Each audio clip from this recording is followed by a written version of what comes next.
നമസ്കാരം. സോഡിയാക് മീഡിയയിലേക്ക് എല്ലാ പ്രേക്ഷകർക്കും സ്വാഗതം. 2026 ജൂലൈ മാസത്തെ അനിഴം നക്ഷത്രക്കാരുടെ നക്ഷത്രഫലം ഒന്ന് പരിശോധിച്ച് നോക്കാം. അനിഴം നക്ഷത്രക്കാരെ സംബന്ധിച്ചിടത്തോളം നല്ല രീതിയിലുള്ള ദൈവാധീനമുള്ള സമയമാണ്. അത് കാരണം കൊണ്ട് തന്നെ തൊഴിലിലൊക്കെ നല്ല അഭിവൃദ്ധിക്ക് യോഗമുണ്ട്. പ്രതീക്ഷിക്കാത്ത ഉയർച്ച ഉണ്ടാകാൻ യോഗമുള്ള സമയമാണ്. കാരണം ഭാഗ്യസ്ഥാനത്ത് സർവേശ്വരകാരകനായിരിക്കുന്ന വ്യാഴത്തോട് യോഗം ചെയ്തിട്ടാണ് കർമാധിപതിയായിരിക്കുന്ന സൂര്യൻ നിൽക്കുന്നത്. അപ്പോൾ തൊഴിലിൽ നല്ല ഭാഗ്യം അനുഭവിക്കാനായിട്ട് അനിഴം നക്ഷത്രക്കാർക്ക് യോഗമുണ്ട്. അതേപോലെ തന്നെ ലഗ്നാൽ 10ാം ഭാവത്തിൽ നിവർത്തി സ്ഥാനാധിപതിയായിരിക്കുന്ന ശുക്രനാണ് നിൽക്കുന്നത്. അപ്പോൾ അത് കാരണം കൊണ്ട് തന്നെ തൊഴിലിൽ അനുകൂലാവസ്ഥ പറയാം. എങ്കിലും അവിടെ ക്ഷുദ്രകാരകനായിരിക്കുന്ന കേതു ഉള്ളത് കൊണ്ട് തൊഴിൽ ഇടയ്ക്കിടയ്ക്ക് ചെറിയ മുടക്കങ്ങൾ അനുഭവിക്കാനായിട്ട് യോഗമുണ്ട്. ദാമ്പത്യ സംബന്ധമായിട്ട് ഇത്തിരി സുഖക്കുറവിൻ്റെ ഒരു പ്രശ്നം കാണുന്നുണ്ട്. ലഗ്നാധിപതി ലഗ്നാൽ 7ലാണ് നിൽക്കുന്നത്. അപ്പം ഭാര്യ ചെയ്യേണ്ട കാര്യങ്ങളൊക്കെ ഭർത്താവ് തന്നെ ചെയ്യേണ്ട ഒരവസ്ഥ വരിക. അപ്പോൾ സ്വയം മുന്നിട്ടിറങ്ങി ചെയ്യുന്ന കാര്യങ്ങളൊക്കെ പക്ഷേ വിജയിക്കാനായിട്ട് യോഗമുണ്ട്.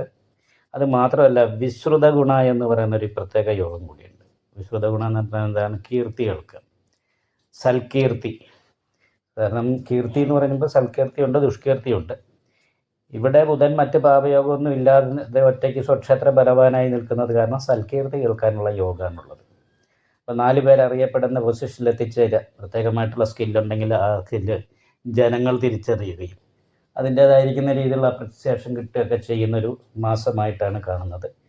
കലാകാരന്മാരെ സംബന്ധിച്ചൊക്കെ കർമ്മസ്ഥാനത്ത് ശുക്രനും കൂടി നിൽക്കുന്ന കാരണം തൊഴിലിൽ അഭിവൃദ്ധി ഉയർച്ചയുണ്ടാകാനായിട്ട് യോഗമുണ്ട്. പക്ഷേ ഇതൊക്കെയാണെങ്കിലും മാനസികമായിട്ട് കുറച്ച് നിരാശ, ടെൻഷൻ ഇങ്ങനെയുള്ള കാര്യങ്ങൾ ഉണ്ടാകാനുള്ള സാധ്യതയുണ്ട്. 5ാം ഭാവത്തിൽ അലസപ്രേഷ്യ നിര്യാണകാരകനായിരിക്കുന്ന ശനിയാണ് നിൽക്കുന്നത്.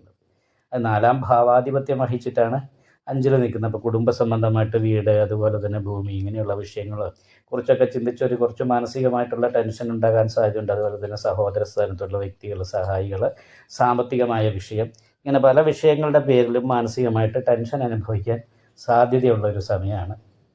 അപ്പോൾ ഇവിടെ ശനിദോഷ പരിഹാരമായിട്ട് അയ്യപ്പക്ഷേത്രത്തിൽ നീരാഞ്ജനം വഴിപാട് ചെയ്യണം. 4ാം ഭാവത്തിൽ രാഹുവാണ്. വീട് വിട്ട് നിൽക്കാനുള്ള യോഗമാണ്. സ്വന്തം വീട്ടിൽ നിന്നും വീട്ടിൽ നിൽക്കുന്ന സമയത്ത് സന്തോഷിക്കുമ്പോൾ പെട്ടെന്ന് ടെൻഷൻ, വിപരീത സ്വഭാവം, എടുത്തിയാട്ടം, ഇങ്ങനെയുള്ള പ്രശ്നങ്ങളൊക്കെ ഉണ്ടാകുന്ന വീട് വിട്ട് അന്യദേശത്ത് നിൽക്കുകയാണെങ്കിൽ പറയപ്പെട്ട ദോഷത്തിനൊന്നും അത്ര പ്രാധാന്യമില്ല. അപ്പോൾ വീടുമായിട്ട് പോകാനായിട്ട് പറ്റാത്തതിൻ്റെ ചെറിയൊരു പ്രശ്നമാണ് ദോഷമായിട്ട് കാണുന്നുള്ളൂ. എന്തായാലും 9ൽ വ്യാഴം സഞ്ചരിക്കുന്നത് കാരണം കൊണ്ട് തന്നെ തടസ്സങ്ങൾ മാറി അനുകൂലമായിരിക്കുന്ന ഗുണഫലങ്ങളൊക്കെ അനുഭവിക്കാനായിട്ട് ഈ മാസത്തിൽ യോഗം കാണുന്നുണ്ട്. അയ്യപ്പക്ഷേത്രത്തിൽ നീരാഞ്ജന വഴിപാട് ചെയ്യുകയും അതുപോലെ നാഗപൂജയും ചെയ്യുക. ഈ 2 പരിഹാരങ്ങളൊക്കെ ചെയ്ത് കഴിഞ്ഞാൽ തടസ്സങ്ങളൊക്കെ മാറി നല്ല രീതിയിലുള്ള ഗുണഫലങ്ങൾ അനുഭവിക്കാനായിട്ട് അനിഴം നക്ഷത്രക്കാർ ഈ മാസത്തിൽ യോഗം കാണുന്നുണ്ട്.